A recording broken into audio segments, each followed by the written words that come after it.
This channel does not promote any violent, harmful, or illegal activities. All content provided by this channel is meant for an educational purpose only. নমস্কার, দেখছেন TV 9 Bangla. আপনাদের সঙ্গে রয়েছি আমি শুভজিৎ মিত্র। শুরু করছি news top 9। Jharkhand gen জি আন্দোলনের জয়। ঝাড়খণ্ডের সব নিয়োগ পরীক্ষা বাতিল। জেএসএসসি, সিজিএল পরীক্ষা এবং টিডিপিএল এর অধীনে আয়োজিত সমস্ত পরীক্ষা বাতিলের সিদ্ধান্ত হেমন্ত সোরেনের। নিঃসন্দেহে বড় খবর, ঝাড়খণ্ডেও জেন জি আন্দোলনের জয়। ঝাড়খণ্ডের সব নিয়োগ পরীক্ষা বাতিল।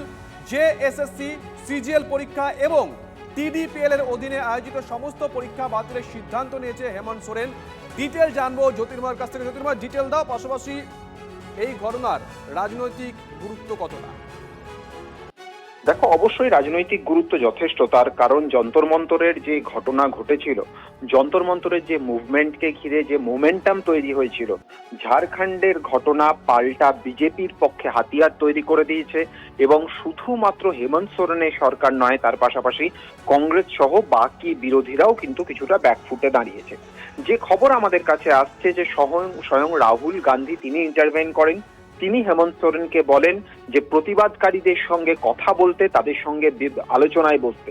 এবং হেমন্ত সোরেন তিনি প্রতিবাদকারীদের সঙ্গে আলোচনা করেন এবং যে সিদ্ধান্ত গৃহীত হয় যে সমস্ত পরীক্ষা বাতিল করা হবে। যে রেজাল্ট ইতিমধ্যে বেরিয়েছে সেই সমস্ত রেজাল্ট বাতিল করা হবে এবং 2014 সাল থেকে যে পরীক্ষা হয়েছে প্রত্যেকটির ক্ষেত্রে সিবিআই তদন্ত করা হবে বলে তিনি জানিয়ে দিয়েছেন।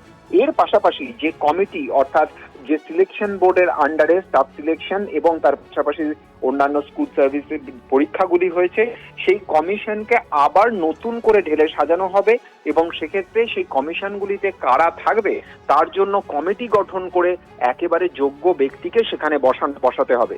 স্বাভাবিকভাবেই এই সিদ্ধান্তের পর প্রতিবাদকারীদের পক্ষে বড় জয় এবং তারা এবার কি সিদ্ধান্ত নেয় আমাদের নজর থাকছে সেদিকে। ধন্যবাদ। হেমন্ত সোরেন তিনি কি বলেছেন শোনাই। एसआईटी की टीम जांच कर रही है और सीआईडी की जो टीम जांच कर रही है, इन दोनों के जांच के दौरान बहुत सारे ऐसे तथ्य आ रहे हैं जो चौंकाने वाले हैं। कुछ लोग जो सीजीएल में नियुक्त हुए हैं वो लोग जेपीएससी के धांधली के आरोप में गिरफ्तार हो रहे हैं और कई कंपनियां जो यहाँ कार्यरत हैं, अलग अलग समय में भी कार्यरत रहे हैं, इन सब का एक बहुत बड़ा नेटवर्क का घालमेल प्रतीत होता है। और उस तथ्यों को समझ बुझने के बाद आज कैबिनेट ने जेएसएससी सीजीएल को भी रद्द करने का निर्णय लिया। ছাত্র নেতা দেবেন্দ্রনাথ মাহাতো তিনি কি বলছেন শোনাবো। भ्रष्ट सिस्टम को जड़ तक ख़त्म करने के लिए हम लोग छात्र और इस जांच को सपोर्ट करेंगे और अभी रिफॉर्म का जो अभी प्रोसेस है हम लोग उसके लिए अपना संघर्ष को जारी रखेंगे। हमारा मुद्दा ही कम मैंने पूरी हो जाएगी, हमारी डिमांड पूरी हो जाएगी तो आगे का जितने भी कार्यक्रम है हम लोग आगे का कार्यक्रम क्यों करेंगे। मेरा कहना है कि हमको ऐसा सिस्टम चाहिए जिसमें सरकार हमको गारंटी दे कि फ्यूचर में कभी और दोबारा पेपर लीक ना हो, धांधली ना हो। ऐसा सिस्टम का गारंटी चाहिए।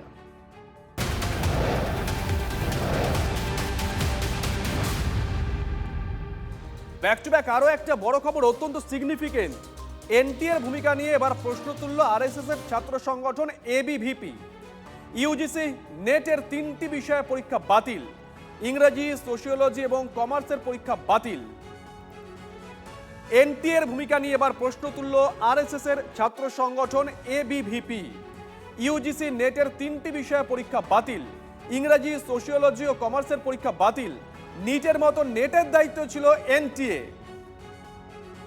প্রদীপ্ত আমাদের সঙ্গে রয়েছেন, আমাদের সহকর্মী। প্রদীপ্ত, ডিটেল দাও। পাশাপাশি আমারও ওই একটাই প্রশ্ন, এই খবরের সিগনিফিকেন্ট কতটা?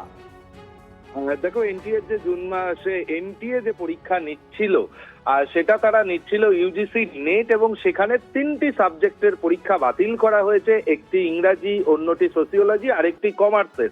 এবং সেখানেই কিন্তু প্রশ্ন তুলছে এবিভিপির সদস্যরা, এবং তাদের বক্তব্য এই যে বারংবার পরীক্ষার যদি বদল ঘটতে থাকে তাহলে সাধারণ ছাত্রছাত্রীদের মধ্যে বা তাদের অভিভাবকদের মধ্যে বিশ্বাসযোগ্যতা নিয়ে প্রশ্ন উঠছে পরীক্ষা ব্যবস্থার। এবং এনটিএ যে দাবি করছে তা হলো প্রশ্নপত্রের মধ্যে তথ্যগত তারা ভুল করেছে, টাইপোগ্রাফিক্যাল যে এরর সেটা তারা ভুল করেছে, ভাষা সম্পর্কিত বেশ কিছু কিন্তু ত্রুটি এই 3টি সাবজেক্টে লক্ষ্য করা যাচ্ছে।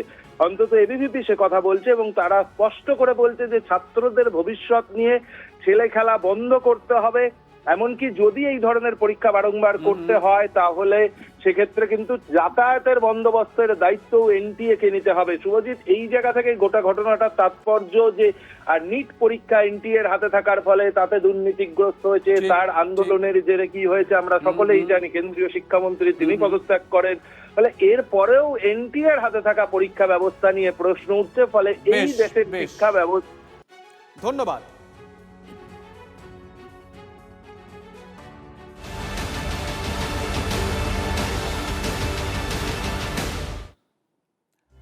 আর এবার নজর রাখবো আজকের বড় খবরের দিকে। ভোর রাতে তারাপীঠের হোটেলে বিভীষিকা, ঘুমের মধ্যেই বেঘরে মৃত্যু, ঝলসে আর দম বন্ধ হয়ে মারা গেলেন 8 জন পুণ্যার্থী। রামপুরহাট মেডিকেল কলেজ হাসপাতালে চিকিৎসাধীন 15 জন। শ্রাবণের শেষ সোমবারে পুণ্যার্থীদের ভিড়ে ঠাসা ছিল হোটেল। ভোর রাতে শিউরে ওঠা অভিজ্ঞতা আবাসিকদের মুখে। প্রাণ বাঁচাতে ব্যালকনি থেকে পাইপ বেয়ে নামতে হয় আবাসিকদের। ভগবান বাঁচিয়েছে, আমার উল্টো দিকে সব মরে গেছে। ভোর তখন 4:30। থানা লাগোয়া বিদেশিনী হোটেলে আগুন লাগে। মুহূর্তে আগুন একতলা থেকে দোতলায় ছড়িয়ে পড়ে। প্রচন্ড ধোঁয়ায় ঢেকে যায় 5 তলা হোটেল। ঘুমাচ্ছি, হঠাৎ করে এসি বন্ধ হয়ে গেল, ফ্যান চলে গেল, বাইরে পটপট পটপট যেরকম পাতকাঠি মানে আওয়াজ হয়, পাতকাঠি পোড়ালে ওরকম একটা আওয়াজ অনুভব করলাম। তারপর দরজা খুলেছি, এই এই এই এই দরজাটা খুলেছি, সামনের দরজাটা, আগুনের লেলিহান শিখা দরজার মধ্যে ঢুকে গেছে। দমকলের প্রাথমিক অনুমান শর্ট সার্কিট থেকে অগ্নিকাণ্ড। শ্রাবণ মাসের শেষ সোমবার পুণ্যার্থীদের ভিড়ে ঠাসা বিদেশিনী হোটেল। ঝলসে ও দম বন্ধ হয়ে ততক্ষণে মৃত্যু হয়েছে মেঘালয়ের একই পরিবারের 5 জনের। তার মধ্যে রয়েছে শিশু ও মহিলাও। বেরোতে পারছি না, ওই বাথরুমে ঢুকে সবাই আটকে জল চালিয়ে দিয়েছি, দিয়ে উপরের যে বাথরুমের ওই যে মানে কাটা অংশটা, ওখান থেকে সাহায্যের জন্য চিৎকার করেছি। লাস্ট অফ অল, এখানে তো এদের ফোন টোন বাজছে না, তারাপীঠ থানা থেকে এসে লোকে আমাদেরকে রেস্কিউ করেছে 45 মিনিট পরে। মানে আমার বাচ্চারা অলরেডি তখন স্মোক মানে একদম পুরো হয়ে কোনো সেন্সলেস অবস্থা। এই যে হোটেল, এই হোটেলের মধ্যে ফায়ার যে অগ্নি নির্বাপক যে যন্ত্র, সেই যন্ত্র কি ছিল? প্রত্যেকটা হোটেলের সরকারি নিয়ম অনুযায়ী একটি লাল রঙের মোটা জলের পাইপ থাকে, এবং সেই জলের পাইপ থেকেই কিন্তু হোটেলের প্রত্যেকটা রুমে যদি এই ধরনের ঘটনা ঘটে সেখানে জল দেওয়া হয়, এবং তার ফলে কিন্তু আগুন আয়ত্তে আসে। এই হোটেলের মধ্যে আমরা যেটা জানতে পারছি, সেই যে জলের পাইপ সেটা ছিল না। হোটেলে পেছনের 2টো দরজাই ছিল বন্ধ, ছিল না চাবিও। প্রাণ বাঁচাতে ব্যালকনি থেকে পাইপ বেয়ে নেমে আসেন আবাসিকরা। হোটেলের অব্যবস্থা নিয়ে সরব মৃত্যুমুখ থেকে ফিরে আসা লোকজন। অগ্নিকাণ্ডে মৃত্যুর দায় কার? কেন তালাবন্ধ ছিল এমার্জেন্সি এক্সিট? বারবার ডেকেও হোটেল কর্তৃপক্ষের সাড়া মেলেনি কেন? বেশ কিছু মানুষ হাহাকার করে বেরিয়ে আসার চেষ্টা করছিল। আমরা ল্যাডার লাগিয়ে পিচ করে সঙ্গে সঙ্গে তৎক্ষণাৎ সেই লোকগুলোকে, দেখুন এখনও বোধহয় গামছা বাঁধা আছে, সেইভাবে ল্যাডার লাগিয়ে বার করে নিয়ে এসেছি। 22 জনকে উদ্ধার করে দমকল ও পুলিশ। আহতদের রামপুরহাট হাসপাতালে নিয়ে যাওয়া হয়। जो होटल लॉज के जो मालिक, उनके जो लड़के जिसको चलाते थे, उनको हमने प्राथमिक हिसाब से डिटेन करके पूछताछ हम लोग कर रहे हैं। इसमें हम लोग स्ट्रिक्ट लीगल एक्शन लेंगे। बाकी की कार्रवाई, बाकी की जो चीज़ें हैं, हम लोग छानबीन में लगे हुए हैं।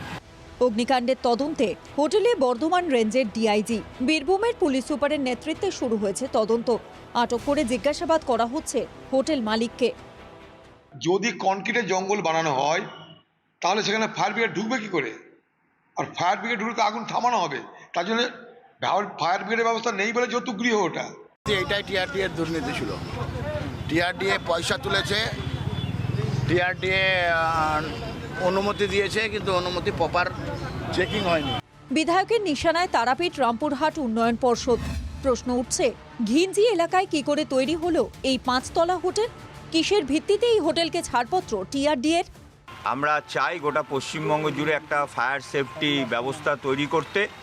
আমরা ইমিডিয়েট বৈঠকে বসছি, এখানকার যারা হোটেল ওনার্স অ্যাসোসিয়েশন আছে তাদেরকে ডাকা হচ্ছে, আর ফায়ার অডিট হবে এবং ব্যবস্থাও হবে। ইতিমধ্যে তারাপীঠের হোটেল লজগুলোর পরিকাঠামো খতিয়ে দেখতে বিশেষ অডিট কমিটি তৈরি করেছে জেলা প্রশাসন। কমিটির চেয়ারম্যান রামপুরহাটের মহকুমা শাসক। তারাপীঠের সমস্ত হোটেল লজ পরিদর্শন করে 15 দিনের মধ্যে প্রাথমিক রিপোর্ট দেবে এই কমিটি। অনিয়ম ধরা পড়লে সংশ্লিষ্ট প্রতিষ্ঠানের বিরুদ্ধে কড়া ব্যবস্থা নেবে প্রশাসন। তারাপীঠ থেকে হিমাদ্রি মণ্ডলের রিপোর্ট, TV9 বাংলা। এখন অনেকগুলো প্রশ্ন হচ্ছে, হোটেলে অগ্নি নির্বাপনের ব্যবস্থা কি ছিল নাকি গলদ ছিল অন্য কোথাও? তৃণমূল আমলে তারাপীঠের হোটেলগুলো নিয়ম কানুনের বালাই ছিল না, অন্তত এমনটা অভিযোগ উঠে আসছে। এই অভিযোগ একদিনের নয়, বহুদিনের। নতুন সরকার এসেছে, একে একে সেজে উঠছে পুণ্যস্থানগুলো।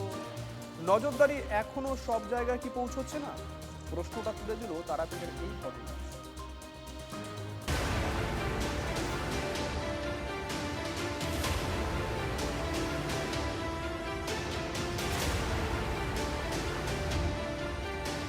তারাপীঠে ঝলসে দমবন্ধ হয়ে মৃত্যুর দায় কার? উত্তর খুঁজতে শক্তিপীঠের সমস্ত হোটেলে ফায়ার অডিটের নির্দেশ দিয়েছে জেলা প্রশাসন। বিপর্যয়ের জন্য গত আমলের দিকেই আঙুল তুলেছেন রামপুরহাটের বিধায়ক। বিগত সরকারের এবং এইখানে যে একটা সংস্থা আছে, সেই সংস্থা TRDA, সে TRDA তো কাজ ছিল এগুলো। ডালমে কুছ কালা হয়, প্রভাব কিছু নয়, সবই তৃণমূল ছিল। ও মাল তোলার ব্যবস্থা ছিল, টাকা পেয়েছে, ছেড়ে দিয়েছে। আছে কি হলো, কে মরলো, কে গেল, এটা দেখেনি। সেই কারণে এটা হচ্ছে। বিধায়কের নিশানায় তারাপীঠ রামপুরহাট উন্নয়ন পর্ষদ বা TRDA। ঘিঞ্চি এলাকাতে 5 তলা বিদেশিনী হোটেল উঠল কি করে? প্রশ্নটা এখানে। রবিবার দলীয় কার্যালয় থেকে রামপুরহাটের প্রাক্তন বিধায়ক আশিস বন্দ্যোপাধ্যায়ের ঝুলন্ত দেহ উদ্ধার হয়।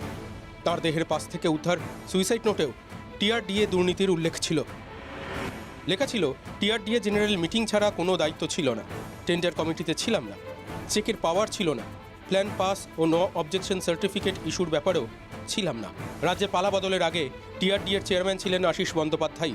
সেই তারাপীঠ উন্নয়ন পর্ষদই বিজেপি বিধায়কের কাঠগড়ায়। এটা TRDA তো এটাই করেছে না, বিহিত ব্যবস্থা করেনি। ঠিক আছে, 2-4টে রুম আছে, ঠিক আছে, কিন্তু বড় হোটেল যাদের 25, 30, 40, 50খানা রুম আছে, তাদের কেন এই ধরনের ব্যবস্থা থাকবে না? বিধায়ক যেটি বলছেন এক সম্পূর্ণ দায়িত্বজ্ঞানহীন কথাবার্তা বলছেন। এই ধরনের ঘটনায় তার সঙ্গে DRDA, তার সঙ্গে আগের তৃণমূল জমানা, এর মানে কি? এগুলো কোনো কথা হলো? আপনারা ক্ষমতায় এসছেন, আপনারা পরিচালন ব্যবস্থায় রয়েছেন, আর যে ধরনের ঘটনাটা ঘটেছে, একটা আগুন লেগেছে, তাহলে তো বের করতে হবে। তারাপীঠের মেন রাস্তা যেটা বলা হয়, সেই রাস্তার উপরে দাঁড়িয়ে রয়েছি। যত দূর চোখ যাচ্ছে রাস্তার দুধার বরাবর একের পর এক হোটেল মাথা তুলে দাঁড়িয়ে রয়েছে। একটু দেখানোর চেষ্টা করি, আমাদের ঠিক ডান দিকেই 2টি হোটেল রয়েছে, একটি 3 তলা হোটেল এবং তার পাশে একটি 4 তলা হোটেল রয়েছে। এবং এই 2টি হোটেলের মাঝের যে দূরত্ব একেবারেই সামান্য। দেখানোর চেষ্টা করছি আমরা যেটা, যে 2টি হোটেলের মাঝে খুব বেশি হলে 2 থেকে 2.5 ফুট মেরে কেটে দূরত্ব রয়েছে। যেখানে যে নিয়ম মানার কথা রয়েছে, সেই নিয়ম কিন্তু কার্যত বুড়ো আঙুল দেখিয়ে নিয়ম না মেনেই এ ধরনের হোটেলের নির্মাণ কাজ করা হয়েছে, এমনই অভিযোগ সামনে উঠে আসছে। এই আমাদের হোটেলটা তো আগে আমরা করে ফেলেছি, তো আমাদের হোটেলটা করে ফেলেছি, করার পরে মাঝখান দিয়ে জায়গা একটা সাফিসিয়েন্ট জায়গা ছিল, পরে এই হোটেলটা হয়েছে। তো সেই হোটেলটা হওয়ার দরুন তো আমাদের যে অবজেকশান করব যে তোমরা কিছুটা ছাড়ো, করো, এবার পাড়া প্রতিবাসী সেই হিসাবে আর কিছু করা হয়নি। আমরা যে 4 তলা হোটেলের ছাদে দাঁড়িয়ে রয়েছি, ঠিক তার পাশেই মাথা উঁচু করে দাঁড়িয়ে রয়েছে আরও একটি 5 তলা হোটেল। আর এই 2টি হোটেলের মাঝের দূরত্বটা আশ্চর্যজনকভাবে দেখানোর চেষ্টা করি একটু। পাশের হোটেলের দেওয়াল আর আমি যে হোটেলের ছাদে দাঁড়িয়ে রয়েছি তার পাঁচিল, মাঝের দূরত্ব 1 হাত তো দূরের কথা, মেরে কেটে 8 থেকে 10 ইঞ্চি রয়েছে। কিভাবে সম্ভব এইভাবে হোটেল তৈরি করা? আমরা হোটেলের একটু অন্য দিকে যাওয়ার চেষ্টা করি, সেদিকটার দূরত্বটাও আর একটু স্পষ্ট করে দেখানোর চেষ্টা করব। ঠিক অন্য দিকে যদি যাই, অর্থাৎ সামনের দিকে, সেখানেও কিন্তু ঠিক একই রকমভাবে পাশের হোটেলের জানলা থেকে এপাশের হোটেলের পাঁচিল 1 হাতেরও দূরত্ব নেই, তৈরি হয়ে গেছে হোটেল। এবং যদি নিচের দিকের ছবিটা দেখানোর চেষ্টা করি, আমরা যে হোটেলের ছাদে দাঁড়িয়ে রয়েছি তার যে শীততাপ নিয়ন্ত্রিত যন্ত্রের আউটারটা রয়েছে সেটা একেবারে পাশের হোটেলের যে দেওয়াল তার গায়ে স্পর্শ করে গেছে। গায়ে গায়ে হোটেল, চারিদিকে কোনো ছাড়া নেই, যেভাবে যে পৌরসভা যে রুলস থাকে বা এত হাই রাইজ বিল্ডিংয়ের জন্য যে রুলস থাকে সেগুলো কোথাও মানা নেই। তো বুঝতেই পারছেন যে কাদের মদতে এগুলো হয়েছে দীর্ঘদিন ধরে। তো এগুলোর পূর্ণ তদন্ত হয়ে এগুলোর ব্যবস্থা হবে। আমরা এইভাবে কারো প্রাণ যেতে দিতে পারি না। আগামী দিনে তারাপীঠ জুড়ে থাকা এ ধরনের বেআইনি হোটেল বা বেআইনি নির্মাণের বিরুদ্ধে প্রশাসন কোনো পদক্ষেপ নেয় কিনা সেটাই কিন্তু এখন দেখার। রামপুরহাট থেকে ক্যামেরায় রজত শিকদারের সঙ্গে সুপ্রিয় গুহ, TV9 বাংলা। তারাপীঠের হোটেলে বিভীষিকা, ঘুমের মধ্যে ঝলসে দম বন্ধ হয়ে মৃত্যু 9 জন পুণ্যার্থীর ঘটনায় সুমোটো মামলা রুজু করেছে পুলিশ। গ্রেপ্তার করা হয়েছে মালিকের ছেলে আশিস কল্যাণ পালকে। আর কি জানতে পারছি আমরা, আপডেট কি সুপ্রিয়? দেখো, এদিনের এই অগ্নিকাণ্ডের ঘটনাতে ইতিমধ্যেই কিন্তু স্পেশাল ইনভেস্টিগেশন টিম অর্থাৎ সিট গঠন করা হয়েছে। রামপুরহাটের এসডিপিও নেতৃত্বে 4 সদস্যের সিট গঠন করা হয়েছে এবং সেই গোটা ঘটনা তদন্ত করবে এবং কিভাবে এই অগ্নিকাণ্ডের ঘটনা ঘটলো, এখানে কোনো গাফিলতি ছিল কিনা বা শুধুমাত্র ঘটনা নাকি এর নেপথ্যে অন্য কোনো কারণ রয়েছে দেখবে সিটের আধিকারিকরা। তার পাশাপাশি তোমাকে আরো যে বিষয়টা বলবো যে ইতিমধ্যেই কিন্তু এই হোটেল মালিক তার ছেলে কল্যাণ পাল তাকেও গ্রেফতার করা হয়েছে। তাকে এদিন ঘটনার পর দুপুরেই কিন্তু পুলিশ আটক করে, তাকে জিজ্ঞাসাবাদ করা হয় দীর্ঘ সময় ধরে। পুলিশের তরফ থেকে স্বতঃপ্রণোদিত মামলা রুজু করা হয়েছিল এবং সেই মামলার পরিপ্রেক্ষিতে দীর্ঘ জিজ্ঞাসাবাদের পর কল্যাণ পাল, হোটেল মালিকের ছেলে, তাকে এই গোটা ঘটনাতে গাফিলতি সহ খুনের চেষ্টা এবং একাধিক ধারাতে মামলা রুজু করে পুলিশ গ্রেফতার করেছে এবং গোটা ঘটনা তদন্তের জন্য স্পেশাল ইনভেস্টিগেশন টিম রামপুরহাট এসডিপিওর নেতৃত্বে তৈরি করা হয়েছে। এমনটাও কিন্তু আমরা বীরভূম জেলা পুলিশের তরফ থেকে জানতে পারছি। শুভজিৎ, ধন্যবাদ।